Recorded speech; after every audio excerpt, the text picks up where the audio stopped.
अगर एहसान फरामोश नहीं देखा तो देख लीजिए। जो भूखों मर रहे थे, भारत ने उनको भोजन दिया। भारत ने कंगाल तालिबानियों को दवा दी। भारत ने गेहूं भेजा, दवाई भी भेजी। आज वही तालिबान भारत को धमकी दे रहा है। नमस्कार, मैं हूं आपके साथ रोहित। जब अमेरिका अफगानिस्तान को खंडहर बना रहा था और अपने जानी दुश्मन ओसामा को खोज रहा था, तो तालिबान के लड़ाके अमेरिका से मुकाबला कर रहे थे। या मर रहे थे या मारे जा रहे थे या सरेंडर कर जेल भेजे जा रहे थे।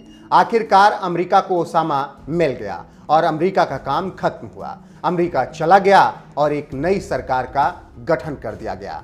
लेकिन यह सरकार 1 महीने भी नहीं टिक सकी और तालिबान ने कब्जा कर लिया। जब तालिबान अफगानिस्तान पर कब्जा कर रहा था तो पूरी दुनिया ने अपने संबंध उनसे तोड़ लिए थे। लेकिन एक भारत ही था जो अफगानिस्तान के लोगों की मदद के लिए सामने आया और मदद की भी। लेकिन इसका रिजल्ट ऐसा होगा ये भारत ने कभी नहीं सोचा होगा। जी हां, तालिबान कितना बड़ा एहसान फरामोश है, आप उसकी इस हरकत से जान सकेंगे, जिसे भारत ने उसकी मुफलिसी और भुखमरी में कंधे से कंधा मिलाकर साथ दिया।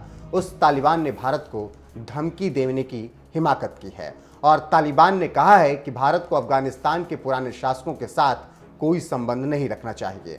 दोहा में तालिबान के राजनीतिक कार्यकाल के प्रमुख और आधिकारिक प्रवक्ता सुहेल शाहीन ने कहा कि भारत को काबुल में तालिबान सरकार के राष्ट्रीय और पारस्परिक हित के आधार पर संबंध स्थापित करना चाहिए और पूर्व अशरफ गनी सरकार के साथ सभी संबंधों को तोड़ देना चाहिए। ये वही शाहीन है जो दवा के लिए, आटे के लिए और तो और कोरोना का टीका भी लेने के लिए भारत के सामने गिड़गिड़ा रहे थे। लेकिन इनकी जुबान अब इतनी तेज हो गई है कि इनकी हिम्मत हो गई है कि भारत को ये धमका रहे हैं और सलाह दे रहे हैं कि भारत को अफगानिस्तान में किसके साथ संबंध रखना चाहिए और किसके साथ नहीं।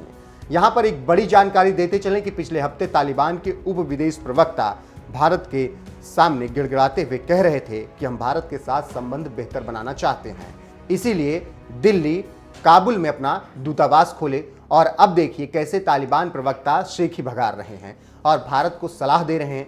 भारतीय मीडिया में छपी खबर की माने तो तालिबान नेता ने कहा है कि भारत को अफगानिस्तान के लोगों के साथ गहरे संबंध बनाने की कोशिश करनी चाहिए और काबुल में अपना दूतावास फिर से खोलना चाहिए। तालिबान भारतीय राजनयिकों को पूरी सुरक्षा मुहैया कराने के लिए प्रतिबद्ध है। तालिबानी प्रवक्ता ने यह भी कहा है कि काबुल में काम कर रहे सभी राजनयिकों को सुरक्षा हम देंगे, यह हमारी जिम्मेदारी है और हमने इसे साबित कर दिया है। काबुल में कई दूतावास काम कर रहे हैं और हमने उन्हें पूरी सुरक्षा मुहैया कराई है। इसमें भारत भी शामिल है। लेकिन भारत को हमसे बात करनी होगी, ना कि अशरफ गनी सरकार के उन अधिकारियों के चश्मे से संबंध बनाना चाहिए जो अब अपने परिवार के साथ पश्चिमी देशों में रह रहे हैं। जानकारी देते चलें कि भारत ने अगस्त 2021 में काबुल में अपना दूतावास बंद कर दिया था, जब तालिबान ने काबुल पर कब्जा कर लिया था। इससे पहले भारत ने मजारे शरीफ, कंधार, हेरात और जलालाबाद में अपने वाणिज्य दूतावासों को भी बंद कर दिया था और तभी से भारत ने अफगानिस्तान से संबंध तोड़ लिए थे। लेकिन मानवीय आधार पर भारत लगातार अफगानिस्तान की मदद कर रहा था। अचानक विदेशी प्रवक्ता का इस तरीके से अब बयान काफी चौंकाने वाला है। अभी इस तालिबानी प्रवक्ता पर भारत ने कोई प्रतिक्रिया नहीं दी है, लेकिन सोचने वाली बात है कि तालिबान कैसे भारत को धमकाने की कोशिश कर रहा है। फिलहाल आगे देखना होगा कि भारत इस पर क्या कुछ प्रतिक्रिया देता है। लेकिन कहा जा सकता है कि बुरे दौर में भारत ने इंसान समझ के इनकी मदद की थी, लेकिन आज तालिबान भारत के साथ कैसा बर्ताव कर रहा है ये दुनिया देख रही है।